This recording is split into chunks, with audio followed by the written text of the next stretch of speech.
Shalom, bien-aimés dans le Seigneur, bonsoir chez vous. Nous vous souhaitons la bienvenue à ce nouveau numéro de l'émission En esprit et en vérité, en direct sur LBS Web TV, la chaîne qui vous fait du bien avec des bons programmes.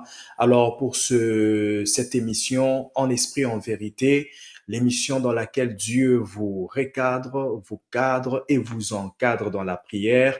Ce soir, nous serons très bénis. Vous êtes ensemble avec votre aimable et fidèle serviteur, le pasteur Charlie Brugnoli. Alors, ce soir, je vais vous demander de partager massivement le lien de l'émission, inviter ceux qui peuvent se connecter sur leur téléviseur, sur leurs écrans de téléphone, à partir de YouTube ou de Facebook, sur n'importe quelle plateforme que vous voulez. Suivez cette émission car je sais de tout mon cœur que Dieu va vous bénir abondamment. Alors n'hésitez pas non plus à chatter ensemble avec nous, que vous soyez sur Facebook ou YouTube. Vous pouvez chatter avec nous, vous pouvez écrire vos sujets de prière. Et si vous voulez nous contacter, n'hésitez pas de le faire aussi en nous envoyant un courriel ou un texto au numéro de téléphone. Vous avez des sujets de prière, nous ne manquerons pas de consulter cela et prier pour vous, vous appelez au besoin, vous visitez aussi si cela est nécessaire afin de venir prier pour vous, de vous apporter l'exhortation dont vous avez besoin. Alors, pour tout, que Dieu vous bénisse abondamment.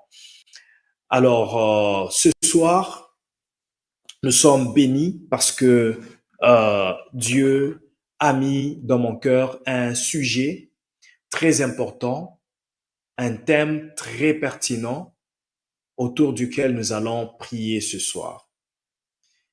Permettez-moi de exhorter brièvement autour de ce thème afin que chacun de nous soit mis à jour et puisse avoir les outils nécessaires qui lui permettront de prier ce soir. Écoute, si tu suis cette émission avec les membres de ta famille, aide-moi à leur dire Dieu vous aime. Dieu va faire quelque chose de bon dans vos vies ce soir. Si tu suis cette émission avec ton mari, avec ta femme, aide-moi juste à lui dire, Dieu t'aime beaucoup et Dieu a planifié de faire des grandes choses dans ta vie ce soir. Alors, le thème que nous allons exploiter en prière ce soir, en esprit et en vérité, c'est le thème autour de la délivrance. Nous allons prier pour demander la délivrance. Bien-aimés dans le Seigneur, vous savez que la délivrance de nos jours est un sujet que certains prédicateurs interdisent de prier, c'est-à-dire ils sont contre le message de la délivrance. Les autres, les arguments qu'ils avancent, c'est dire que quand quelqu'un a déjà reçu Jésus-Christ Seigneur et Sauveur, c'est fini, il est déjà délivré, il n'a plus besoin de délivrance. Oui, c'est vrai en partie, mais nous allons voir dans les Écritures que ce n'est pas tout le monde qui a donné sa vie à Jésus-Christ qui a pleinement la délivrance. Parce que d'abord, la délivrance est un processus. La délivrance ne s'effectue pas d'un coup en sa totalité. La délivrance s'effectue selon les étapes. Il y a des étapes qui s'accomplissent dans le processus de la délivrance. Alors, bien aimé dans le Seigneur, dire que le fait d'avoir accepté Jésus-Christ Seigneur et Sauveur, c'est la finalité, c'est tout. Voilà, on n'a plus besoin de délivrance, on est totalement délivré. C'est une ignorance. Bien aimé dans le Seigneur, j'aimerais vous le dire. Il y a beaucoup de chrétiens aujourd'hui qui portent le titre de chrétiens qui réellement ont accepté Jésus-Christ Seigneur et Sauveur, mais qui subissent encore, qui subissent les effets ou l'influence du péché dans leur vie, qui subissent l'influence de la servitude démoniaque et satanique dans leur vie.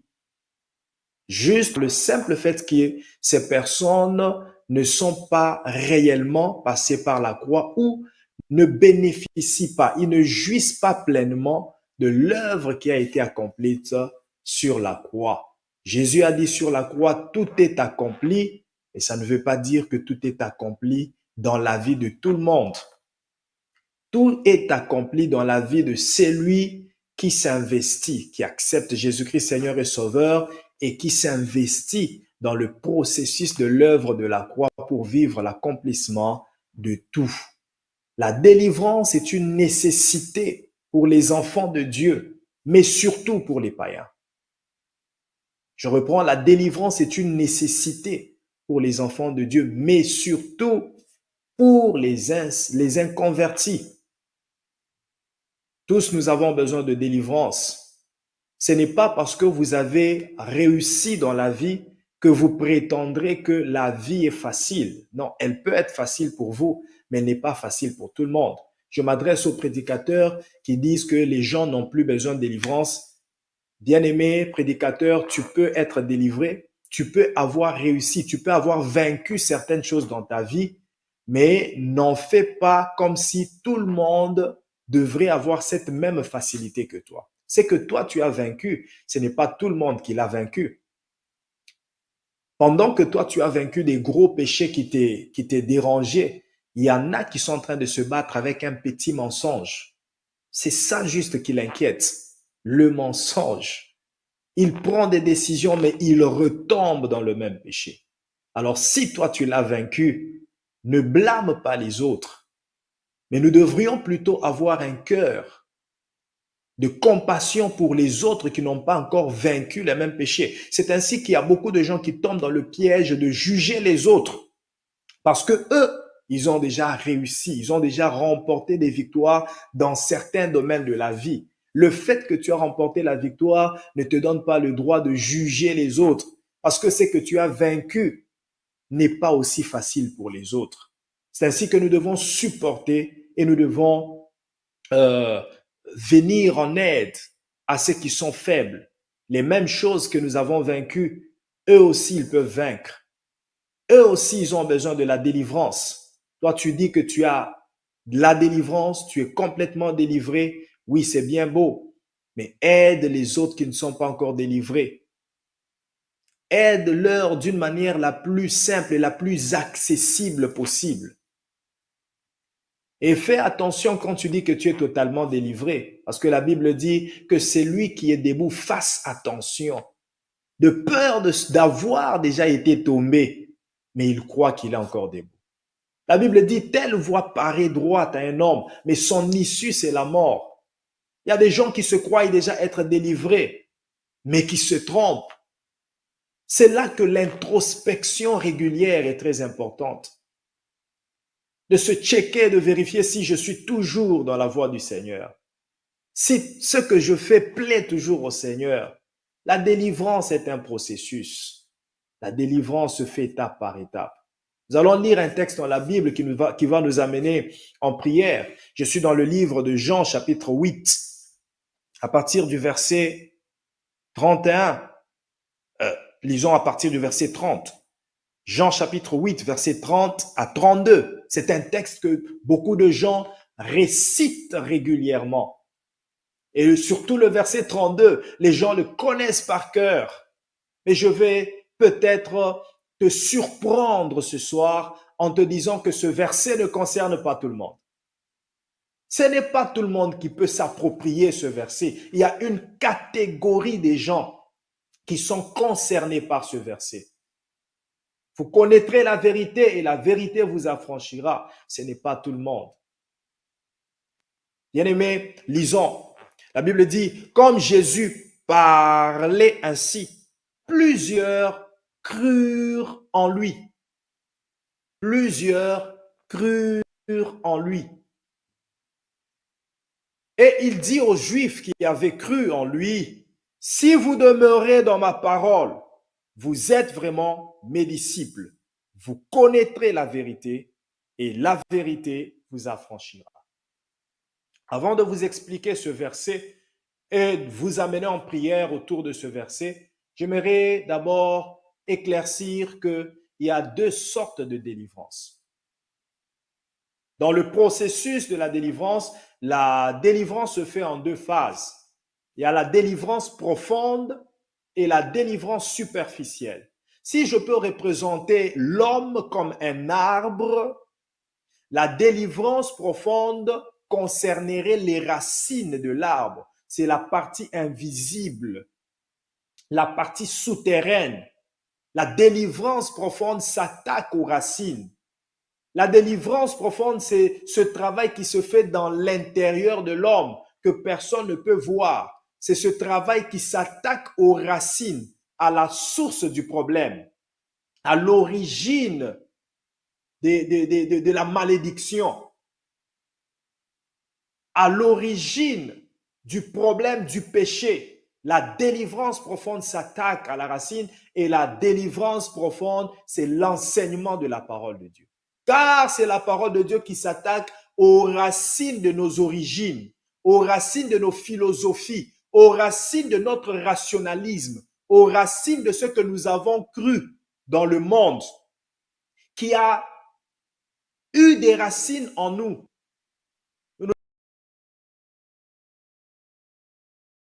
Nous disons la musique. Moi, j'aime m'enivrer, se masturber, pour ce n'est pas un péché. Tout ça, ce sont les racines que nous portons en nous. Mais quand la parole de Dieu vient, elle commence à établir la vérité et à déraciner toutes sortes de confusions et de mensonges qui est en nous. Ça, c'est la délivrance profonde qui se fait. Et il y a la délivrance superficielle. Ça, c'est, si je reviens à l'exemple de l'arbre, quand on veut couper un arbre, si vous coupez un arbre sans déraciner son tronc, cet arbre peut encore renaître. Il y a beaucoup de gens qui cherchent la délivrance superficielle, qui est en quelque sorte la prière de délivrance. La délivrance qui manifeste les effets extérieurs. C'est là que vous voyez, on prie pour quelqu'un, il tombe, il entre en extase. Ça, ce sont les effets extérieurs. Oui, ces effets peuvent se manifester. Mais si la délivrance profonde n'a pas été bien faite, les mêmes personnes qui tombent, dont on chasse les esprits, ils reviennent dans la même vie. Car ce qui rend un homme captif, ce n'est pas le péché accidentel, mais c'est le péché chéri. C'est le fait de demeurer dans le péché. C'est le fait d'avoir le péché comme une seconde nature.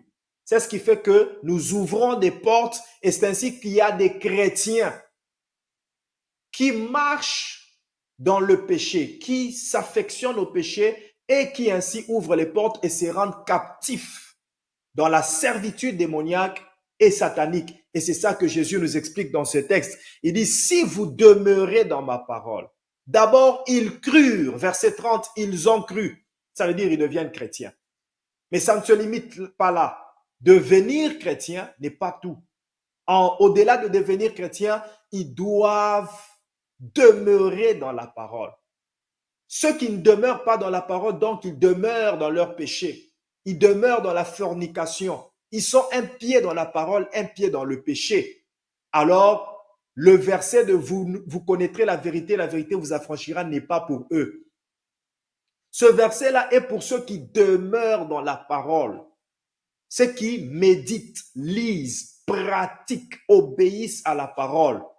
C'est à eux que ce verset concerne. Vous connaîtrez la vérité et la vérité vous rendra libre. Ainsi, vous n'aurez pas besoin qu'on vous impose les mains, qu'on chasse les esprits, qu'on chasse les démons de vous parce que vous demeurez dans la parole. Celui qui demeure dans la parole, les démons ne peuvent pas être dans sa vie. Oh, bien-aimés dans le Seigneur, vous avez intérêt de demeurer dans la parole. Et c'est ça le premier sujet de prière dont tu vas utiliser ce soir. Seigneur, aide-moi à demeurer dans ta parole. Seigneur, fais-moi grâce que je demeure dans ta parole. Mais ne demande pas seulement la grâce, prends l'engagement de demeurer dans la parole. Prends l'engagement de marcher conformément à la parole, de marcher selon les Écritures, de ne pas suivre ce qui se dit à gauche et à droite, de ne pas suivre les séductions de ce monde. Le deuxième sujet de prière, tu vas dire non aux séductions de ce monde. Tu vas dire non à la tromperie du diable. Le diable te trompe, il te ment. Il te fait croire que c'est la cigarette qui va te consoler. C'est la drogue qui va te faire oublier les peines que tu as. Ça, c'est le gros mensonge du diable. C'est ainsi qu'au lieu de suivre la voie de Dieu, tu te dis que je me drogue, que je prenne la cigarette, que je m'enivre et j'oublierai mes peines. Mais dès que l'ivresse te quitte, tu te rends compte que la peine est toujours là. Tu as besoin de Jésus-Christ. Tu n'as pas besoin de la drogue. Tu n'as pas besoin de l'ivresse. Tu n'as pas besoin du vin. Tu n'as pas besoin de la cigarette. Tu n'as pas besoin de la fornication. Tu n'as pas besoin de te méconduire. Tu as réellement besoin de Jésus-Christ. Tu as vraiment besoin de passer par la croix, vivre la vraie délivrance, demeurer dans la parole de Dieu. Ainsi, même quand on t'imposera les mains, les démons ne pourront pas résister. Ils ne pourront pas revenir en toi, car la parole de Dieu est la lumière. La parole de Dieu est le bouclier qui te protégera. La parole de Dieu, c'est ça la boussole qui te conduira.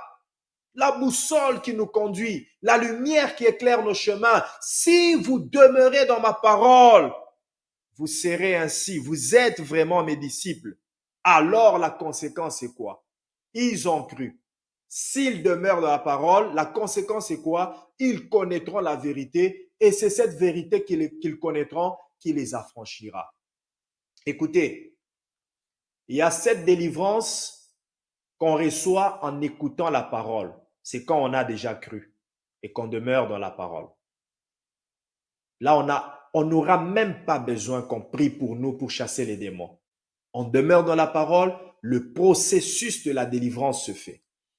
Au fur et à mesure qu'on écoute la parole, on lit la parole, on médite et on pratique la parole, des choses vont tomber. Parce que la parole t'ouvrira les yeux pour te dire, ne vois-tu pas que ce que tu fais est mal? Et comme tu demeures dans la parole, tu prends l'engagement d'abandonner. Voilà quelque chose qui est tombé de ta vie. Voilà une délivrance qui s'est imposée. Aujourd'hui, c'est le mensonge que tu abandonnes. Et demain, par la même parole, c'est le vol que tu abandonnes. Par la même compréhension de la parole, tu te rends compte que tu étais en train de frauder. Et alors la fraude est un péché, tu abandonnes. C'est ainsi que tu abandonneras les choses une après l'une après l'autre, parce que tu demeures dans la parole. Mais pour les autres qui n'ont pas encore cru et qui ne demeurent pas dans la parole, d'abord les inconvertis qui n'ont pas encore cru, ils ont besoin de la prière de délivrance. Ils ont aussi besoin de la parole. Mais ce sont des gens, quand ils ont des problèmes, comme il n'est pas chrétien, il vient, on prie pour lui, il tombe, les démons partent et puis les portes s'ouvrent dans sa vie, mais il retourne dans la même vie, les mêmes démons reviennent et quand ils reviennent, s'il était 1, ils reviennent à 16 parce que le 1 va ramener, ils reviennent à 8 parce que le 1 va amener 7 autres. S'ils étaient à 2, ils reviennent à 16, ainsi de suite. Et pour les chrétiens qui ont déjà cru, mais qui ne demeurent pas dans la parole, ce sont ces genres de personnes qu'on voit tout le temps tomber dans les églises. Parce que tout le monde qui va à l'église ne se sanctifie pas. Ce n'est pas parce que tout le monde, parce qu'on est tous à l'église, qu'on a le même niveau de sanctification, le même niveau de prière. C'est là que je disais que ceux qui ont déjà vaincu, qui ne prétendent pas que tout est facile, il y en a qui souffrent. Il y en a qui vont à l'église, mais qui sont encore dans le péché. Il va à l'église, mais il est dans la fornication. Il est dans l'hypocrisie, la duplicité de face avec les chrétiens et les chrétiens, mais ailleurs, on ne le connaît pas, on ne le reconnaît pas comme chrétien. Mais c'est lui qui fréquente l'église chaque dimanche. Ce sont ces genres de personnes qui sont susceptibles à ouvrir des portes parce que la parole ne demeure pas en eux. Et ces gens, souvent, ils passent par la délivrance superficielle. Mais le jour où ils s'engagent à demeurer dans la parole, tu n'auras besoin d'aucun prophète, aucune main de pasteur pour te délivrer. Bien-aimé dans le Seigneur, Jésus a délivré de la délivrance profonde et de la délivrance superficielle. Il y avait des moments où il enseignait, comme dans Luc chapitre 5. Je vais aller vérifier ça pour ne pas dire n'importe quoi. Luc chapitre 5. Luc chapitre 5. Oh, que quelqu'un dise avec moi, Seigneur, visite-moi ce soir. Luc chapitre 5, je pense que c'est au verset 17. La Bible dit, un jour Jésus enseignait, des pharisiens et des docteurs de la loi étaient là assis, venus de tous les villages de la Galilée, de la Judée et de Jérusalem. Et la puissance du Seigneur se manifestait par des guérisons. On ne dit pas que Jésus imposait les mains aux malades. On ne dit pas qu'il chassait les démons. Il ne disait pas, sors au nom de Jésus, sors, je te chasse esprit. Non, il enseignait. Et l'enseignement de la parole, la puissance de la délivrance traversait l'enseignement pour délivrer, guérir les gens. Mais le même Jésus, il imposait aussi les mains. Il chassait, il recommandait aux démons de quitter les corps de gens. Sors de ce corps, esprit impur. Il le disait aussi. Donc la délivrance, la prière de délivrance, elle est importante, mais la plus importante, c'est la délivrance profonde, l'enseignement de la parole. Si vous demeurez dans ma parole, vous êtes mes disciples, alors vous connaîtrez la vérité. Et c'est cette vérité que vous connaîtrez aussi longtemps que vous demeurez dans ma parole. Cette vérité que vous connaîtrez, la vérité que vous connaîtrez progressivement, c'est celle qui vous rendra libre. Vous serez délivré. Vous verrez que le changement s'impose dans vos vies. Bien-aimé dans le Seigneur, je t'invite ce soir à demander ce changement, ce renouvellement de l'intelligence. Laissez-vous transformer par le renouvellement de l'intelligence. Ce soir, quelqu'un va dire, Seigneur, transforme-moi par le renouvellement de l'intelligence. Transforme ma mentalité, que ma vision change, que ma façon de voir les choses change. Les considérations que j'avais, fais-les tomber. Maintenant, je me soumets à ta parole. Oui, bien-aimé dans le Seigneur, si tu ne fais pas tomber tes considérations, tes philosophies, tu seras toujours captif sans t'en rendre compte. C'est lorsque le cœur se découvre à l'Éternel que le voile tombe. 2 Corinthiens chapitre 3, verset 16. Mais lorsque les cœurs se convertissent au Seigneur, le voile est ôté. Le voile de l'aveuglement ne quitte pas ton cœur parce que tu tiens encore à tes considérations. Tu refuses de te convertir. Tu refuses d'accepter le renouvellement de l'intelligence que t'apporte la parole de Dieu. Ce soir, j'aimerais que tu fasses la prière. Même si tu n'as pas encore donné ta vie à Jésus. Et ce soir, bien-aimé, ne rate pas cette occasion. Ne rate pas cette occasion. En esprit et en vérité. Oui, tu dois connaître la vérité. Ton esprit doit être transformé. Bénis Dieu pour cette émission. Bénis Dieu pour cette chaîne de télévision, LBS Web TV. Bénis Dieu parce qu'il t'accorde la grâce de suivre ce programme ce soir. Tu avais d'autres programmes, mais le Saint-Esprit t'a amené à suivre cette émission. C'est pour ta délivrance. C'est pour ta bénédiction. Écoutez, nous avons besoin de délivrance. Il y a des gens qui font des choses sans s'en rendre compte. Ils ne se rendent même pas compte que ce qu'ils font est mal. Écoutez, toute action que nous posons sur la terre est poussée par un esprit. Luc chapitre 4, verset 1, la Bible dit, Jésus fut poussé par l'esprit dans le désert pour aller prier et jeûner pendant 40 jours et 40 nuits afin d'être tenté par le diable. Il fut poussé par l'esprit. Et la Bible nous dit aussi, c'est poussé par l'Esprit de Dieu que des hommes ont parlé de la part de Dieu. Donc, quand nous sommes poussés par l'Esprit, nous pouvons parler. Quand nous sommes poussés par l'Esprit, nous pouvons partir, nous pouvons marcher, nous pouvons effectuer un mouvement quelconque. Et si c'est le Saint-Esprit qui te pousse, tu iras faire des bonnes choses. Mais si c'est le mauvais esprit, c'est ainsi que vous verrez des gens qui insultent. Il y a un esprit qui l'a poussé. Des gens qui volent, il y a un esprit qui le pousse à voler. Oui, il est esclave d'un esprit qui le pousse. Quelqu'un qui manque de maîtrise de soi. Tu sens qu'il veut parler, même quand on lui dit tais-toi, garde silence, mais ça bouillonne en lui pour. C'est un esprit qui lui dit parle, parle, parle, allume le feu, que tout barde. Oui, il y a des gens, ils sont animés par un mauvais esprit. C'est pourquoi ils chicanent tout le temps sa femme, ils chicanent tout le temps son mari. C'est un esprit de dispute qui a été établi, un esprit de dispute qui se soulève dans la maison, poussé par cet esprit. Il y a des chicanes. Poussés par cet esprit, ils vont voler, ils vont se droguer, poussés par cet esprit. Voilà pourquoi la délivrance est très importante. Que Dieu te délivre des esprits qui te poussent à faire le mal. Et ça aussi, c'est un sujet de prière. Est-ce que nous pouvons prier ce soir? Que Dieu me délivre de tout esprit qui me pousse à faire le mal, à parler mal, à me comporter mal.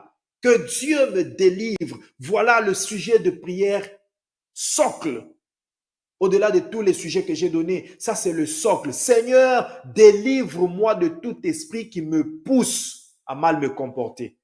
Jeune fille, tu es en train de suivre cette émission, fais de cela ta prière. Beaucoup ont été comme toi. Elles se méconduisaient, elles s'entêtaient contre leurs parents. Aujourd'hui, elles sont des grandes prophétesses. Elles sont des grandes ministres de Dieu, prêchant l'évangile ça et là, transformées complètement. Dieu peut te faire cette grâce si tu lui ouvres ton cœur. Et si tu lui dis, Seigneur, délivre-moi de tout esprit qui me pousse à me rebeller contre mes parents, qui me pousse à fuir la maison, aller passer 3 semaines avec mes amis, se droguant, se méconduisant, délivre-moi de cet esprit. Chers parents, si vous avez des enfants qui se comportent comme ça, envoyez-leur le lien de cette émission. Le Saint-Esprit les poussera à suivre. Et pendant qu'elles seront ou qu'ils seront en train de suivre, le Saint-Esprit va leur convaincre de donner leur vie à Jésus-Christ. Poussé par l'Esprit. Quel est l'Esprit qui te pousse? Regarde les actes que tu poses. Ces actes-là reflètent quel esprit? Le mensonge que tu entretiens reflète quel esprit? C'est le diable qui est le père des mensonges. Voilà l'esprit. C'est l'esprit du diable qui te pousse à mentir. Demande la délivrance. Ne demeure pas dans cette même vie. Est-ce que nous pouvons prier ce soir?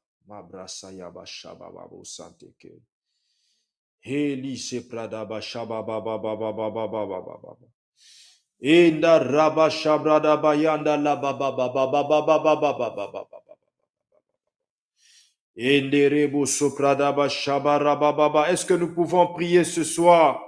Elu seprade shabara baba santa basima. Et ya baba baba baba baba baba. Je suis pas seul dans cette émission.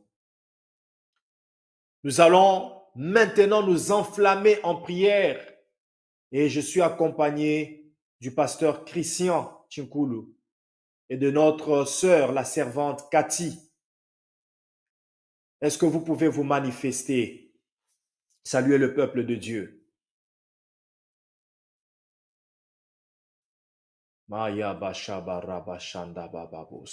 Oui, oui, nous voulons prier. Nous voulons prier. Nous voulons prier. Mazia parakai de shababo santeke. Elu saparaba shabarababa santabazim. Ia parakai de shende bereketebeke yabu santababa. Lusa para de sharabakai de sontobo shandebre. Inda rabayateke de shalababo santeke yados. Inda rabashanda bazima. Malu sepra de shalababa. Iabarebo santa bashababa. Me sopra de shabaraba santa baba. Écoute, j'aimerais. Yes, alléluia. Yes, Alléluia. Yes, alléluia. Oui, pasteur Christian. Bonsoir, pasteur. Avant que nous ne puissions. Oui, bonsoir, pasteur. Avant que nous ne puissions prier, parce que je suis en train d'amener déjà le peuple de Dieu en prière par rapport au sujet que nous venons d'exhorter, la délivrance profonde, l'enseignement de la parole de Dieu. Yes. qui concerne les gens qui demeurent dans la parole, qui connaissent la vérité, et cette vérité les affranchit. Amen. Et la délivrance superficielle, qui concerne tout le monde évidemment, mais surtout ceux qui ignorent la parole et qui se promènent ça et là cherchant des prophètes et des pasteurs qui les imposent les mains par manque de connaissance de la vérité. Oui, pasteur, le peuple Yes. de Dieu vous écoute. Il y a quelqu'un à la maison qui se dit, je veux donner ma vie à Christ. Il y a quelqu'un qui se dit, mais je me bats avec ce péché. Pasteur, nous voulons prier pour ces gens. Quel est le mot que vous pouvez dire à ces gens afin qu'ils se sentent aimés par Dieu et par le peuple de Dieu, par l'Église tout entière, qu'il quitte le monde et donne sa vie à Christ. Alléluia. Il en a marre de ce péché. Oui, Gloire pasteur. à Dieu. Gloire à Dieu. Merci beaucoup, pasteur, pour cette opportunité que tu nous donnes de parler à un cœur, de parler à une âme, une personne qui est connectée. Et j'aimerais vous dire, pendant que vous êtes en train de vous sentir imparfait, pendant que vous êtes en train de vous reconnaître dans vos faiblesses, le Seigneur, lui, il est en train de vous appeler l'un de son peuple. Il dit, si mon peuple sur qui est invoqué mon nom s'humilie, prie et se détourne de ses mauvaises voies, je l'exaucerai des cieux. Le Seigneur est disposé à guérir, à restaurer, à redonner de l'essence à votre vie. Et tout ce qu'il faut, c'est juste réaliser que vous êtes en ce moment un fils de Dieu. Vous êtes en ce moment celui qui peut prier et que Dieu va l'entendre. Au fait, votre prière a de l'importance parce que Dieu l'entend. Le Dieu suprême entend votre prière. Et moi, je peux prier avec vous, mais si vous acceptez cette prière, si vous priez ensemble avec nous, ce n'est pas simplement une récitation. Vous croyez dans votre cœur que le Christ est mort à la croix pour vous et que vous faites partie de cette famille et vous pouvez vous identifier à cette bénédiction. J'aimerais juste vous inviter là où vous êtes à dire, Seigneur Jésus, je viens à toi. Je viens à toi tel que je suis. Mais toi, tu sais comment je suis. Tu connais mes faiblesses. Tu connais mes failles. Tu connais ce que j'ai manqué. Ce par quoi je suis passé. Tu connais mon indignité. Comment je suis indigne de pouvoir mériter, de pouvoir posséder, de pouvoir avoir même des résolutions ou des réponses à mes prières parce que je suis imparfait. Mais toi, tu as dit, venez à moi tel que vous êtes. Alors je viens à toi tel que je suis.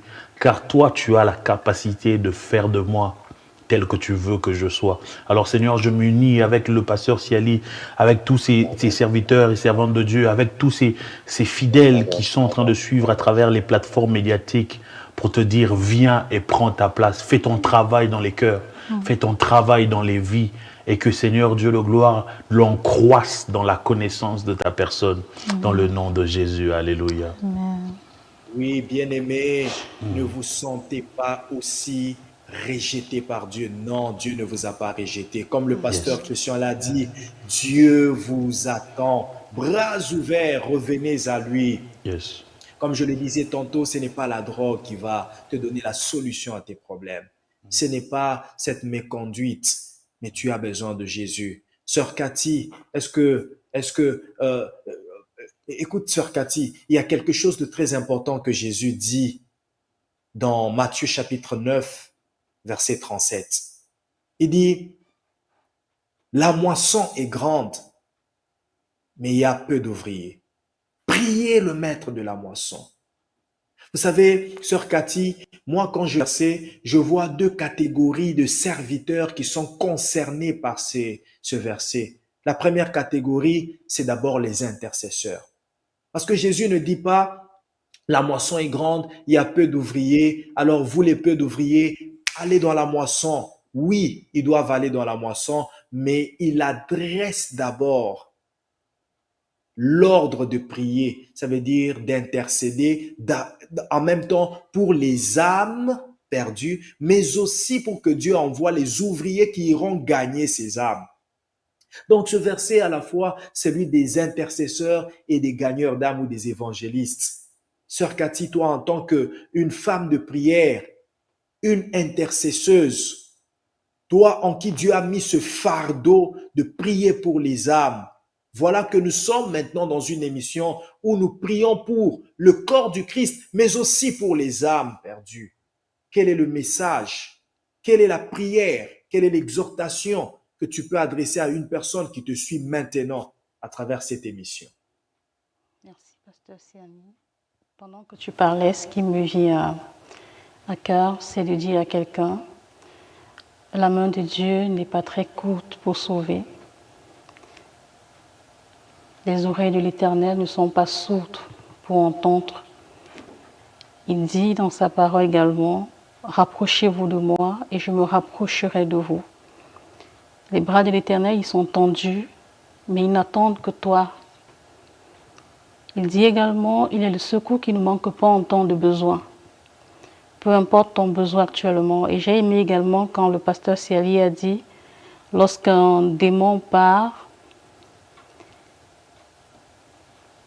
et qu'on ne garde pas ce qu'on a reçu par la foi, il revient. Il revient avec sept autres et ça fait 8.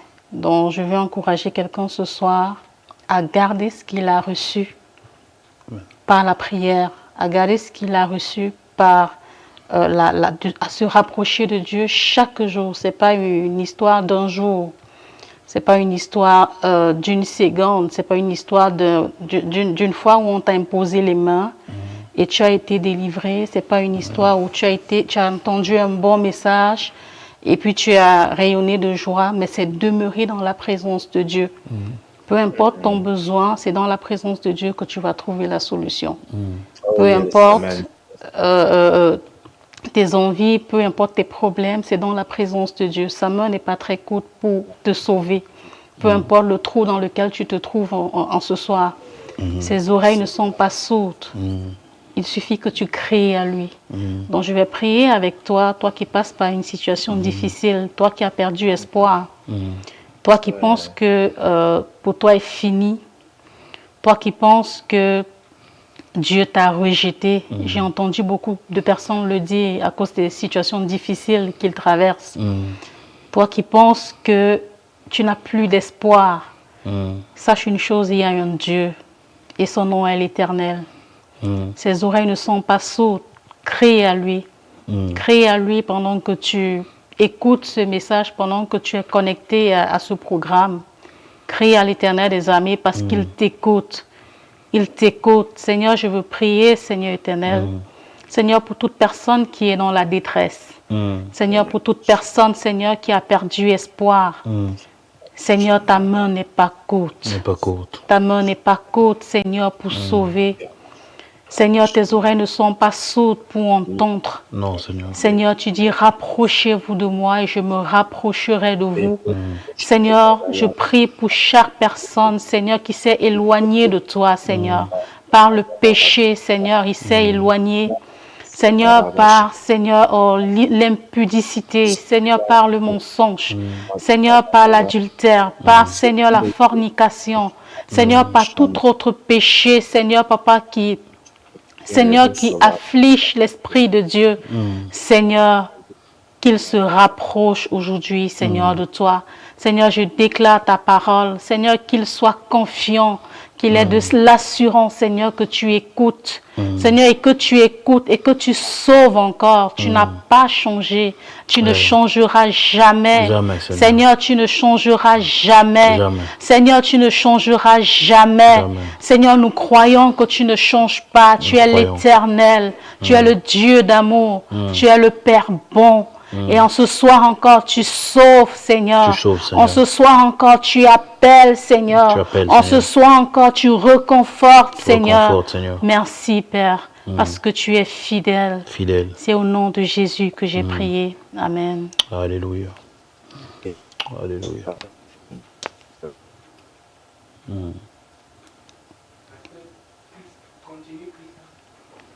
Gloire à Dieu. Gloire à Dieu. Jésus-Christ est à la porte de chez vous. Jésus-Christ se présente devant chez vous et il veut vous faire du bien. Vous savez, ce moment est intitulé « En esprit et en vérité ». Il y a une dame un jour qui a demandé au Seigneur, Jésus, Mais les Juifs, vous avez l'habitude d'adorer sur la montagne. À Jérusalem à Samarie, nous adorons à la montagne. Mais vous vous dites qu'on n'adore pas sur la montagne. Et le Seigneur lui dit, ce n'est pas question de lieu. Ce n'est pas question de lieu. Désormais, c'est question du cœur. En esprit, en vérité, au fait, c'est un lieu spirituel. Là où le Seigneur se trouve. Et j'aime beaucoup quand dans Matthieu chapitre 6, verset 6, la Bible dit, celui qui prie entre dans sa chambre. Entre dans sa chambre. La porte. Et sa chambre, c'est à l'intérieur de lui. Et ce que j'aime plus que tout, c'est que dans sa chambre-là, le Père est. Et il entend. Retrouve le Père qui est déjà là. Amen. Donc la prière est une bénédiction pour vous. À travers cette émission avec le pasteur Siali, le Seigneur veut cultiver cette intimité avec vous pour que vous soyez à mesure de vous retrouver à l'intérieur de vous et de retrouver le Seigneur qui est là. Et la bonne nouvelle, c'est que le Seigneur se languit d'entendre votre voix. Le Seigneur désire entendre votre voix. Ce n'est pas simplement nos cœurs, nos âmes, nos esprits qui ont besoin de communier avec Dieu. C'est aussi Dieu qui a besoin de communiquer avec nous. Telle est la bonne nouvelle. Je redonne la parole à l'homme de Dieu. Merci, pasteur, et merci à vous tous, fidèles téléspectateurs de l'émission En esprit et en vérité. Merci aussi à la sœur Cathy qui nous a tenu compagnie aujourd'hui. Ce sont des visages que nous reverrons régulièrement dans cette émission, en dehors de nos autres invités que nous recevrons aussi dans le futur le plus bref. Mais je vous donne alors rendez-vous jeudi prochain avec quelqu'un de très merveilleux que vous allez découvrir la semaine prochaine, donc jeudi prochain, sur LBS Web TV. Ne manquez pas, c'est à 19h30 pour juste 30 minutes d'émission, de prière. Ne manquez pas et invitez beaucoup de gens dans cette émission où Dieu veut partager des moments d'intimité avec vous, des moments de révélation, des moments d'amour. Une émission où Dieu vous cadre, vous recadre, vous encadre dans la prière. Que Dieu vous bénisse abondamment et on se dit au prochain numéro.